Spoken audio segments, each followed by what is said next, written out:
Hi, I'm Ellie McGuire, and this is the Shaking the Bushes podcast. Today's guest has been on this earth 93 years, so she kind of knows a lot of stuff. And you know what she's going to share with us? The secret to happiness. I know I'll be listening.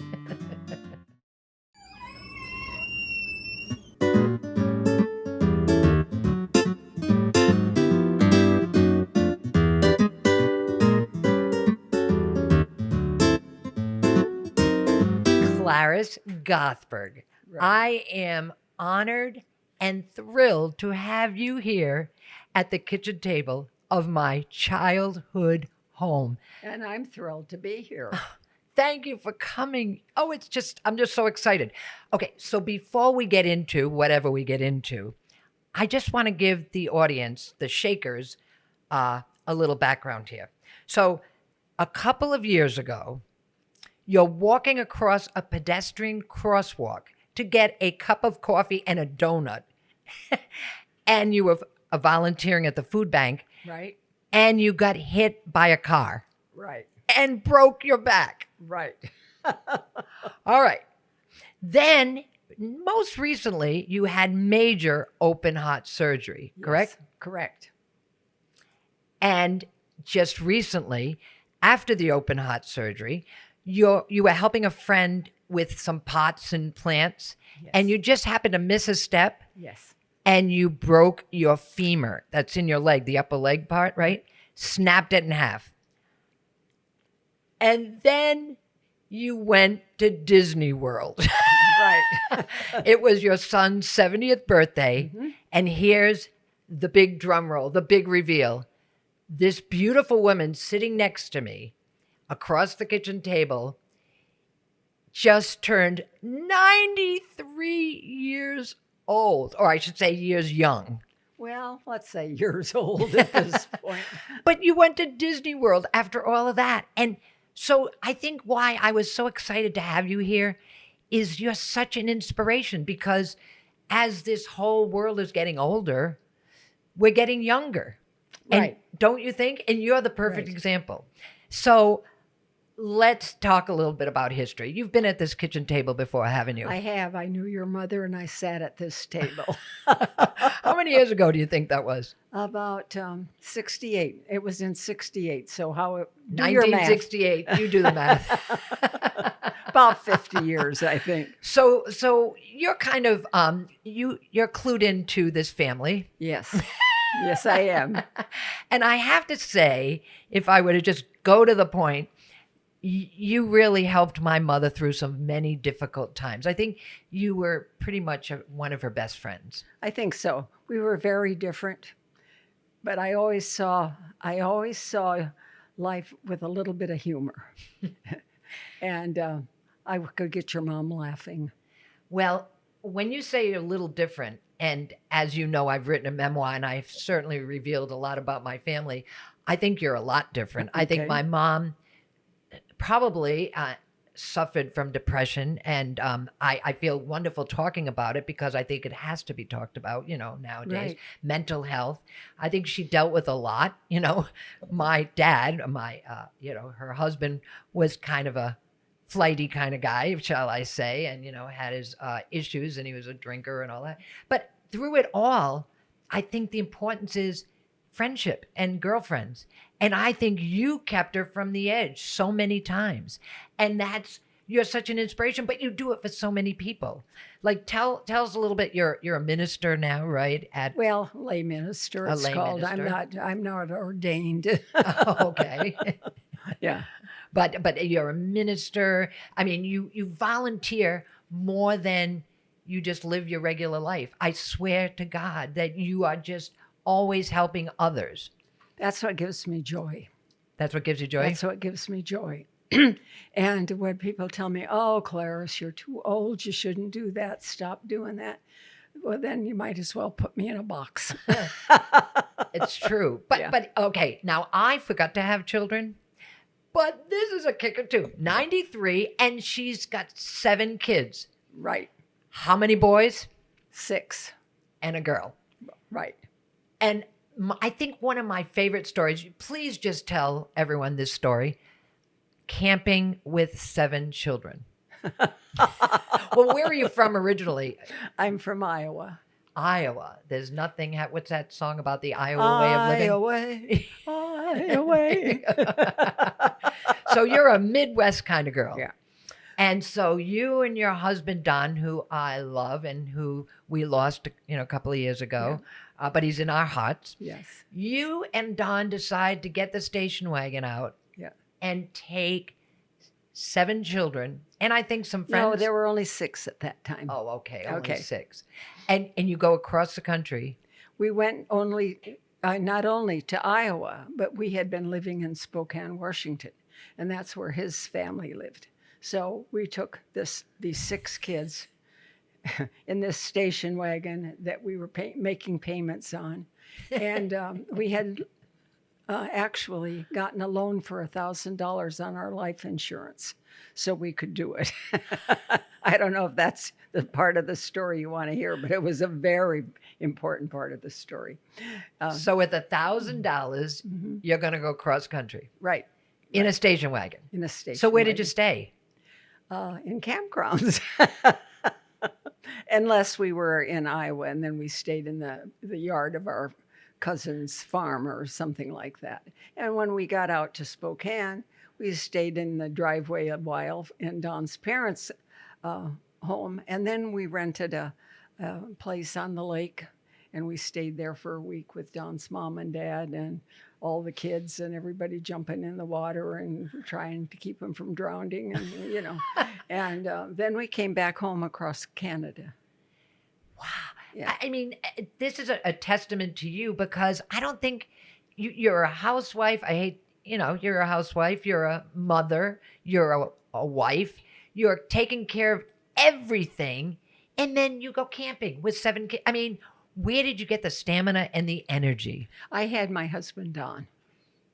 So he was a good guy. He was a good guy. And you have to understand, if you're camping with all those people, there's not room in the station wagon for a lot of luggage. So it was on top of the car in a canvas tied on the top of the car. And every night when we stopped to camp, poor Don had to untie it, take it down, get the pup tents out, the whole works. Oh, no. It was not easy for him, but he wanted to do it, I think, even more than I did. And we had a great time. And one of my favorite memories of it is we were in Wyoming someplace, and we're camping in this field, and the kids are in pup tents, and well, we're all in pup tents, but anyway, all of a sudden we hear this noise, and it's a herd of buffalo running through the field not too far from us. So it was an interesting trip. But then I kind of got to know you. I was a kid when you first met my mom, and then you saw me grow up, and do all my crazy things. And then I'm living in Alexandria, Virginia, and then I found out that Clarice, my mom's friend, and when your mom has a friend, you're not friends with your mom's friend. No, really. Of course not. They're just in your life somehow. But you started taking seniors on trips. Right. Just to they were volunteers, and you were kind of like a camp crew, you and Don. Yep. And you used to come down and visit us and listen to Ron play piano.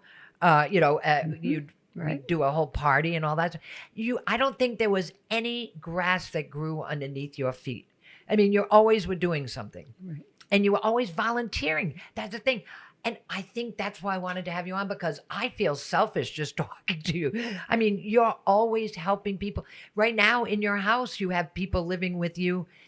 And might I say again, you're 93 years young, but you have people who are, dealing with situations that are probably a lot worse than a lot of people. And you gleefully have them live with you. You love them. I think what's so tough for me is that I don't have kids. My puppies are my kids. Ron is my kid. Men, they never get past 12 years old anyway. Oh, well, I don't Sorry, know. Ron. Maybe 13. Maybe 13. But where do you find time to open your heart so much? I just find that so inspirational. I think my whole life the joyful part of my life is when I'm doing something with others. And if you want to see me go into a depression, tell me that I can't do those things. Wow. So that's your depression point. Yeah. And my kids, after this last episode when I broke my leg and my hip and the whole bit, and I had to be in a nursing home for a little while. And then I had to go stay with my son and his wife that were nurses for a while. And my family began to say, you need to think about doing it differently, Mom. And I thought about it for a while. And I even went and looked at an assisted living. And I know where I would go to an assisted living if I had to. But I also knew that would be the end of me. I cannot give up the joy of being with other people on an equal basis. I don't want to be someplace where I'm cared for. I prefer to care for somebody else. See, I think this is so important because, of course, I'm only 39. I know that. I flick my hair when I say that. I flip the numbers 93 to 39, honey. There you go. But I also lie a lot. But and I think we're all thinking about that. I think when you're young, you think about that. But there's so many people my age, I'm a baby boomer, taking care of our parents. I did that with my mom. Yeah. And then there are people like yourself thinking about retiring into a home that's not yours. You never lived there before. And now all of a sudden, and that was one thing my mom always said, as sometimes, I think daughters and mothers can strangle each other sometimes, but there's deep love. But she used to say, I don't want to go and live with a bunch of old people. And I think she was 92 at the time, So I think there's a really disconnect between like going to would you call it a retirement home or assisted living? Because all of a sudden you're just kind of a stuffed animal. You're just a thing sitting in a chair that somebody pushes you to another room. You eat, you sleep. No purpose. And I have to tell you, my significant other, Ron, who you know, correct? Yes, I know. Yes, you do. When he almost died, during COVID, he is now, because of you saw a piano in the airport in Rhode Island and said, hey, Ron, maybe you should play that piano, right? Right. You were coming back from a trip. Right. And so now you can't get him away from it. No, I know. He has found his purpose. You're right. But I find the most incredibly inspiring and enthusiastic and high energy people of any age, they have a purpose. Yeah. Like my friend in Boston, he's already retired from the advertising community, big shot in the advertising business. And now they just started up a newspaper in his town Really? of Swampscott. And now he has a purpose again, Yes. So we keep reinventing ourselves. Yeah. Sometimes I feel like I'm 100 because of so many things I've done. And boy, I've failed a lot too, Clarice. Well, failure is wonderful because you learn a lot from failure. You really do learn more from failure than you learn from success. Really? I truly believe that. Explain. Well, I spent a lot of time being poor. Okay. And I watched my family in the high point of the Depression. I was born in 32.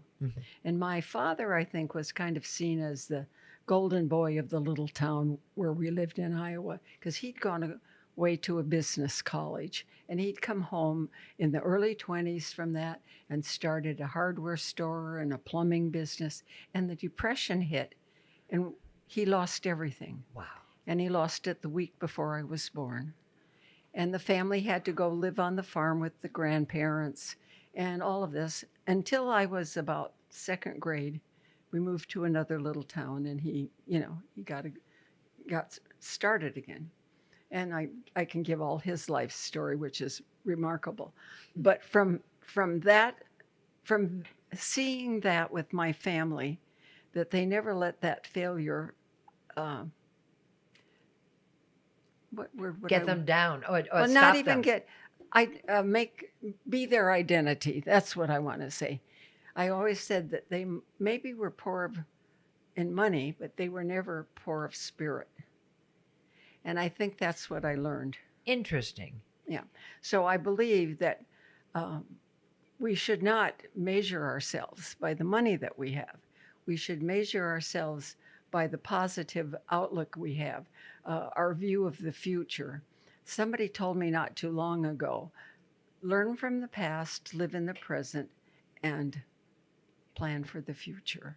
And I don't Wow. know, probably somebody famous said that. I heard it on television. I don't want to take credit for it. Wow. But I think that that's true. I learned a lot from the past because I learned a lot from not having money. And if you have 7 kids, you don't have money. I don't know how you did it. You know, but then that made me want to have a job. That made me, okay, I'm talking too No, much. you're not talking. You're my guest. I want you to talk. You know, it's funny you say that. My mom's family came from the jewelry business. So the boys all seemed to be well taken care of. And my mom married a refrigeration repair guy. And I can remember we're in the same house. I can point to the window over there where if the doorbell rang, and I think I told someone else this. Sorry if I'm repeating myself. I'm getting older. But if the doorbell rang, we hid behind the curtains because it usually was a bill collector. Ah, So she had a new car in the driveway all the time from her father, but then we struggled little bits and little bits. And I think that shaped me a bit. And plus the fact I don't ever remember designer clothes like kids today, you know, if they don't have a Gucci bag and a Ralph Lauren shirt and here I am doing a podcast in my 70s and I'm doing this podcast and hope to be successful. But kids now are trained at maybe 15 years old. I want to be an influencer. I want to have a lot of money. Now it's millionaires. Now it's billionaires. And not that money doesn't hurt. oh no. Well, let's face it. My mom used to say that, oh, you want money, you know, you're career driven and stuff. But she liked to go out to dinner, trust me. And she liked to spend money. But I don't, if it shapes you, I think that's where society seems to be in trouble. Yeah, Don't you think? I agree. I agree. Wow. I remember one of my favorite dresses as a kid was made out of a flour sack because the flour and the sugar in the 30s came in this cotton print. And so when you got rid of the flour and the sugar, you washed the cloth that it came in, and that's what you made the little girls' dresses out of. Wow. And I would never thought I was wearing a flour sack. I had a really pretty blue dress with red flowers on it. Oh my gosh. I remember working in a material store just down the street with my friend Audrey, and we could squeeze out of a half a yard of material a little mini skirt because Yeah. it was the, you know, Twiggy age there. So Yeah. mini skirts. So we knew how to, you know, make clothes and have and feel luxurious when you didn't have a lot, you know, you didn't have a lot. Clarice, you're just amazing. So you have 7 kids and they're all still here with us. Yes, I have 2 sons that have cancer right now. Ah. And that's hard. Yeah. That's hard. But they're doing quite well for their diagnoses. And one of my kids lives in Hawaii, one lives in West Virginia, and the rest live here. So how does somebody who grew up right after the Depression, has had her share of failures?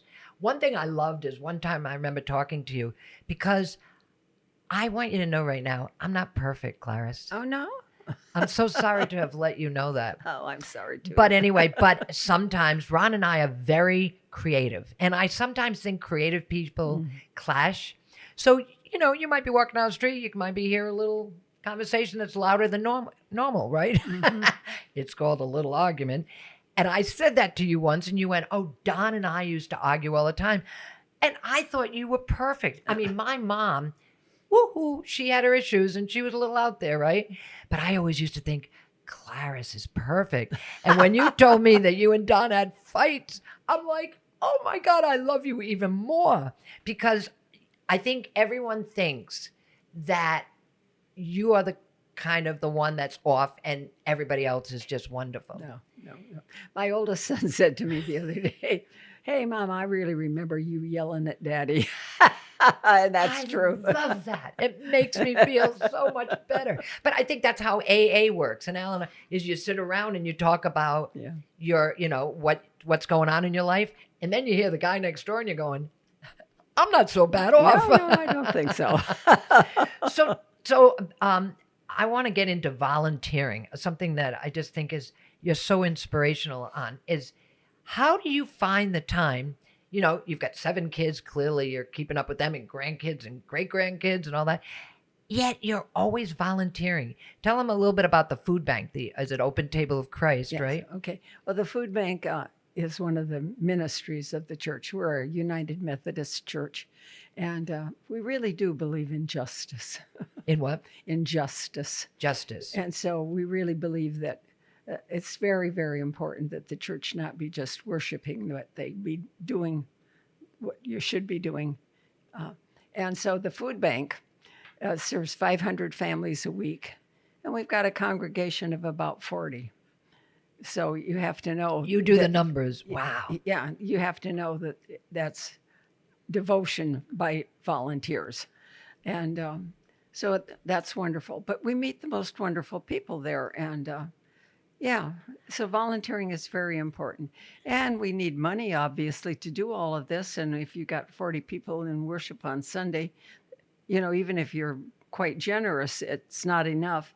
So we started a little thrift shop, which is called the Open Closet. And most of the people that are the important people running it aren't even members of the church. They just care about the community.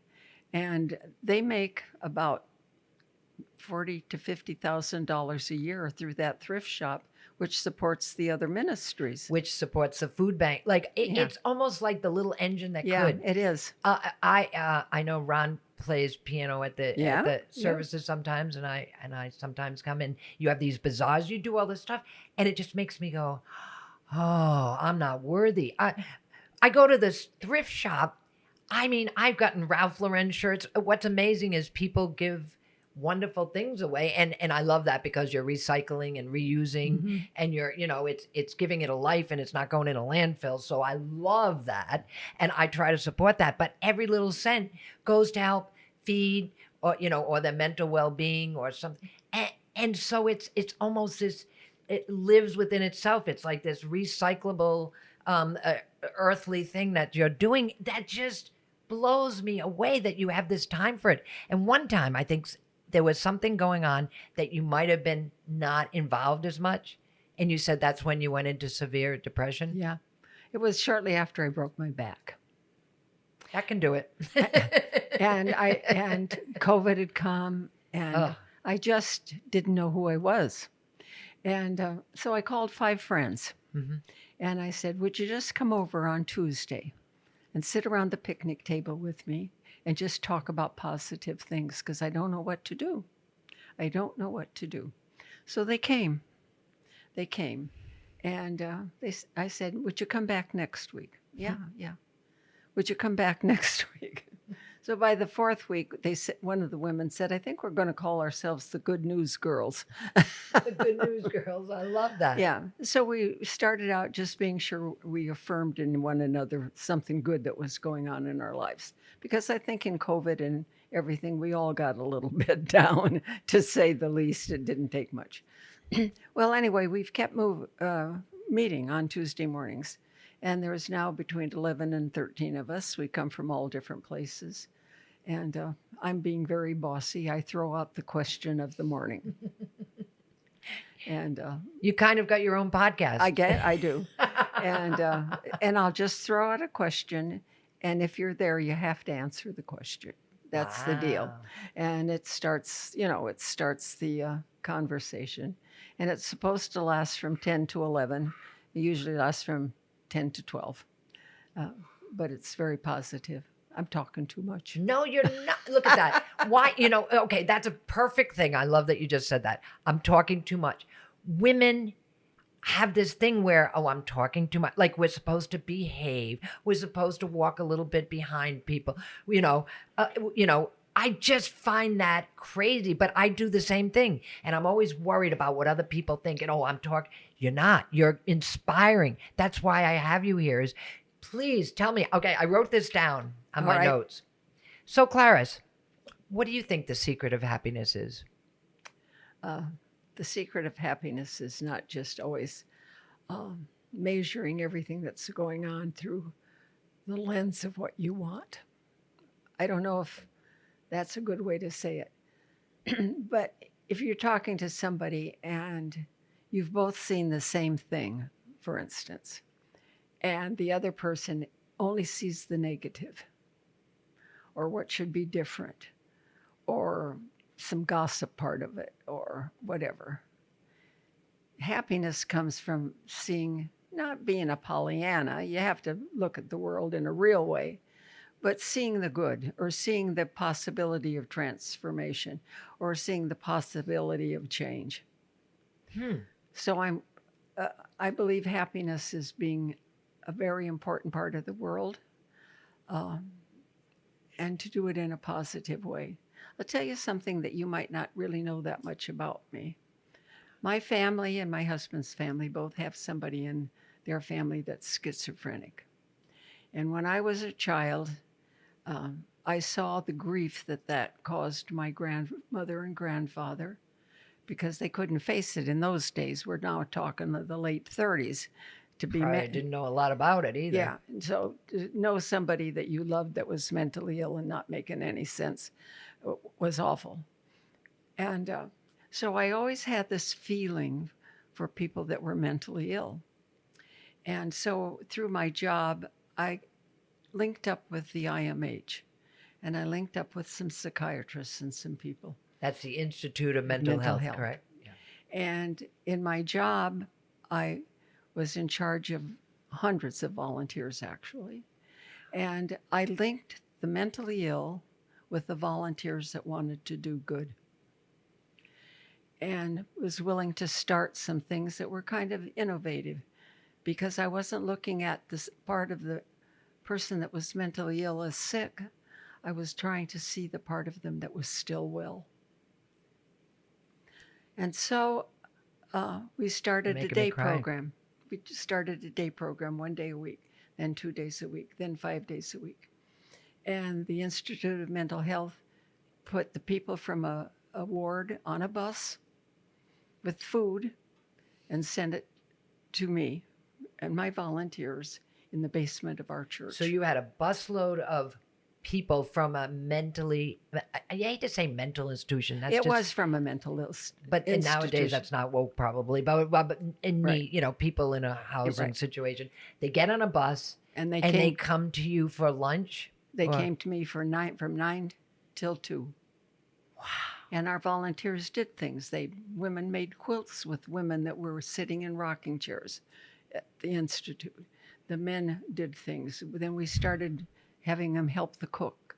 And then we started saying, let's plan a trip. Can I keep telling this story? There you go again. And yes, you are enlightening us. You're inspiring us, of course. Okay. So I said, let's see about taking a day trip. So we would just sit in a circle and we'd say, where would we like to go? What do we need to have to be able to do that? What would we wear that day? Do we need to take a lunch? Can we go out for lunch? We would do all of this planning for maybe a month. And then we'd get on the bus and we'd go do it. Do you know anticipation? That's one thing my mom just couldn't let you do. She couldn't plan. And so you couldn't anticipate. And I think that's half the fun of anything. Yeah. Anticipating you're going to go to Europe or anticipating I'm going to have a sleepover when I was little, And so these people got to plan. They planned it. And they went home excited back to where they lived. Well, back to the Institute of Mental Health. And then the hospital provided the bus. And one day the psychiatrist showed up and he said, I want to sit in the meeting and see what you're doing. You were inspiring. You were changing. Because they were coming back and they were talking about where they were going to go. They had something to look forward to. Right. And the first time we did it, they were going to go pick apples in October. Well, what are we going to do with the apples? I said. They said we should make apple pie. So we picked the apples and the cook was in charge and we made apple pie.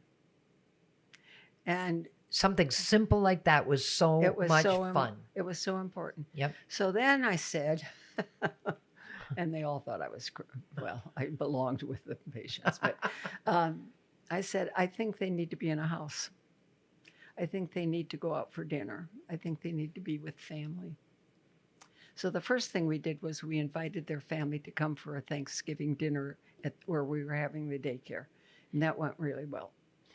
So the people who were coming to visit you got their families together, and their families must have been thrilled. They were thrilled. They were thrilled. So then I said, I think they need to be in a house once in a while. So I invited 6 at a time to come to my house once a week and have dinner with our family and help our kids with their homework.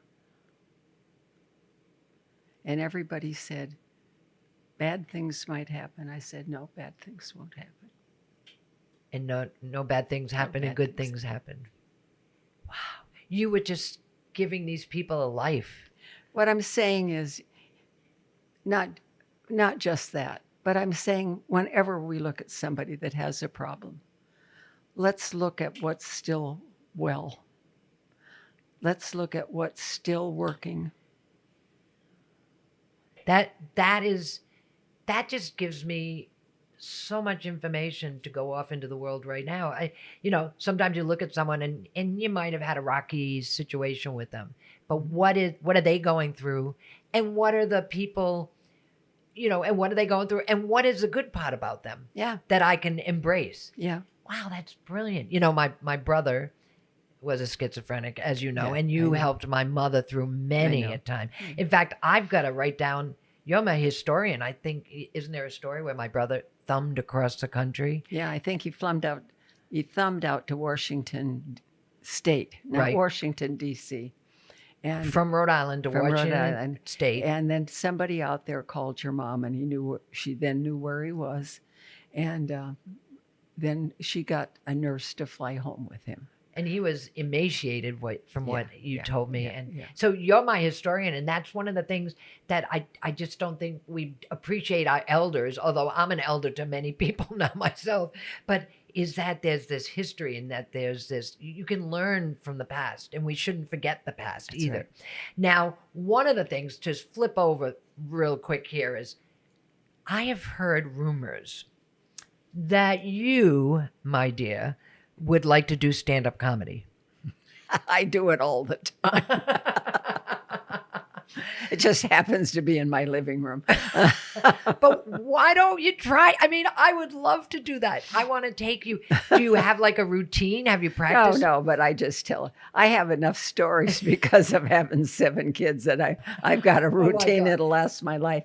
There's a movie there. Yeah, but anyway, no, I just tend to see the funny part of life. Okay, so do you have like, I'm really putting you on the spot, but off the top of your head, is there something that is absolutely, I think I remember you telling me maybe and my mother about a fountain. You were in Roger Williams Park and you were pregnant out. You were like 9 months pregnant. Okay, I'll tell you. Okay, I'll tell you that story. So we're in Roger Williams Park, which has, for people that don't live in Providence, Rhode Island, it has these lovely little bridges that go over little streams, and they're all man-made, and they have like rock or cement walls. And so anyway, I've got one of my kids at that point's 2, and he runs ahead of me and makes a left turn when he shouldn't have and falls right into the stream. And I'm like 7 months pregnant and in dress shoes. And I have to jump into the stream to rescue him so he doesn't drown. However, now I can't get my knee up over the top because it's a cement wall. It's like trying to get out of a swimming pool without any steps. And you're how many months pregnant? 7. And so I'm standing there in there holding the kid, wanting to kill him, but knowing that's not the right way to do this. And I put him up on the edge and I say, sit there and don't move until your father comes back to find us, because he'd gone to the doctor and we were there just to play while he was at the doctor. So anyway, I stood there with the kid and saying to the rest of them, sit down. And are you a little bit dripping wet too? Oh, I'm in the water. I'm in the water. I can't get out. Oh, no, I can't get out. So finally he comes. And so he says to the older kids, go get in the car. But he keeps the oldest one with him, and the 2 of them drag me out. I would love to see that. So I get home, and now I'm hysterical. And I called the doctor. What should I do? I jumped in this dirty water and blah, blah, blah. And he said, go take a shower and go to bed. And so that's the end of that story. But how many children did you have at the time? Well, I was pregnant with the 5th. And you continued to have them? Oh, yes. I mean, to me, that's a gift, is just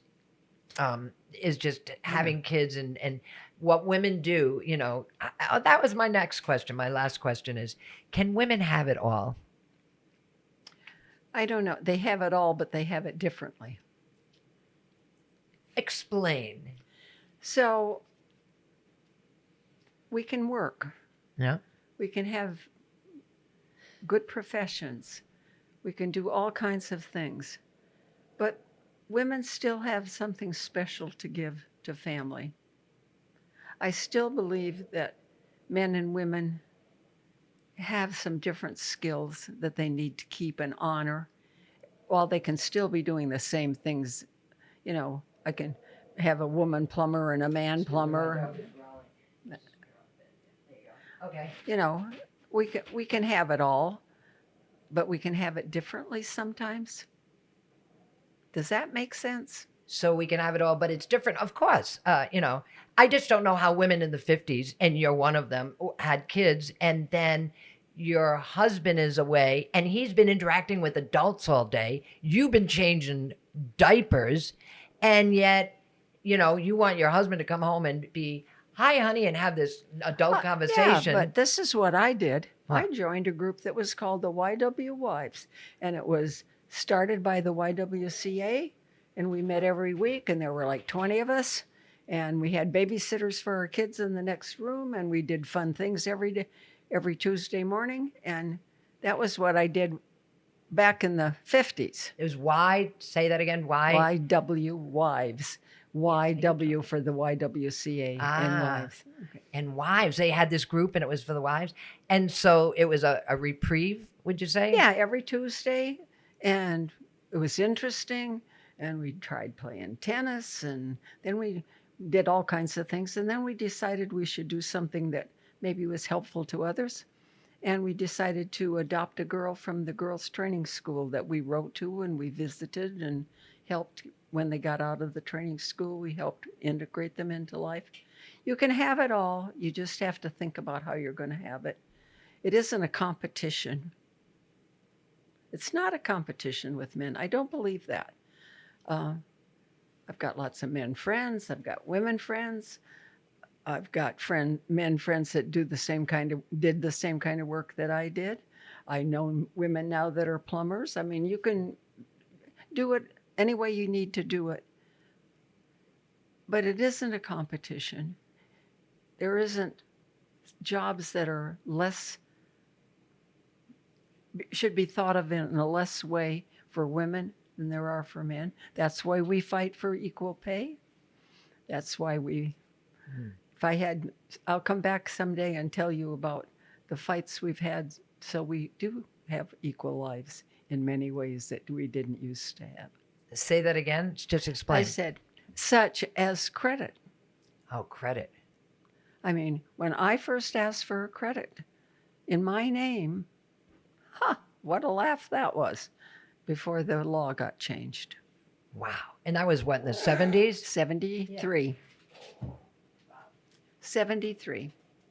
Wow. 73. Do I have 1 second and I'll tell the rest of it? Yeah. Okay. I went to the bank where we always went. We always got the loans we needed. I called the banker by his first name. And I said, Ed, I want a loan for $200. And he said, oh, you know, I always get the loan to you and Don if you need it. And I said, no, I know, I don't want it for me and Don. I said, I want a loan for $200 in my name. Well, I'll give it to you and Don. No, you're not getting it. Well, what are you going to use it for? I said, I'm not going to use it for anything. I'm going to put it in the bank so I can pay you back. But I want to establish credit in my name. So finally he filled out the form. And as he filled out the form and had me sign it, he said, have Don come in tomorrow morning to sign it. I said, you didn't get it. Put it aside. Let's start again.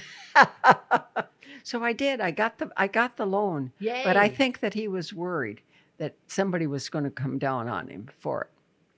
In 1975, now fast forward 3 years, they had to put a plaque up on the wall that said you could not discriminate against women. You did it. You well, did I it. didn't personally No, do you it, did it. but that was important to me. I now was making almost as much money as my husband. I had taken a job, and why wasn't my credit as good as my husband's? Why did it have to be Right. in his name? And so I took the chance. I took the chance. After I got that, I applied for an American Express card, and I got that too. Wow. But see, the younger women today don't know what was done so they could be where they are today. And that is, to me, part of the story that we should never forget, because you don't want to go back there, No. And so that was very insightful about, I love men too, but I do think that it's sometimes still a man's world. I was in the sports business and it was totally a man's world, and I was just breaking in it. But I did open that door, and now there are lots of women in that door, but it's not easy, but I don't know what is easy. Do you No, there's is nothing easy. anything easy? But all I know is at 93, you are still breaking barriers, and you're still doing so many wonderful things, and you're volunteering, and you're alive. And I mean, I'm looking forward to celebrating your 100th birthday. Well, I don't know. We'll take it 1 year at a time. Take it 1 year at a time. That's a good place for it. Well, I tell you what, you are an inspiration. But one of the things that's funny, and I'll leave you with this, is that you always my mom's friend. You always there. I think you were really my mom's savior many times. But you're now, and Ron's having a coffee fit over there. But you're a savior to my mom. But now that she's passed, I look at you as one of my good friends. Yep, we're friends. Age shouldn't make any difference any more than gender does. Age should not matter whatsoever. And I think that's happening. Yeah. I like, if you look back to what your mother and grandmother, like I even look at my grandparents' pictures and my mother's shoes and the dresses and the apron, and here, look at you. Yeah. And by the way, for anyone not watching and listening, she has this beautiful blue shirt on. She's got beautiful blue eyes. I mean, you are hot stuff, baby. I don't think so, but thank you. Well, would you do me a favor and promise to come back? Because I think we have a lot more to learn from you. Okay, I will. Clarice Gothberg, thank you for coming. And thank you for inviting me. This kitchen table in love my childhood home, which you've been in a gazillion times. Yes. But I think this was very special. I love you too.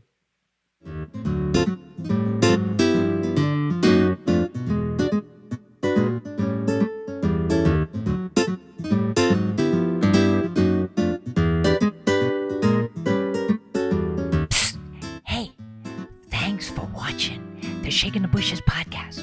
And if you enjoyed the episode, don't forget to like, comment, and subscribe. Oh, and see that little bell there? You could click on that, and that will notify you for the next episode of Shaking the Bushes. Okay, I gotta go. And we never had this conversation.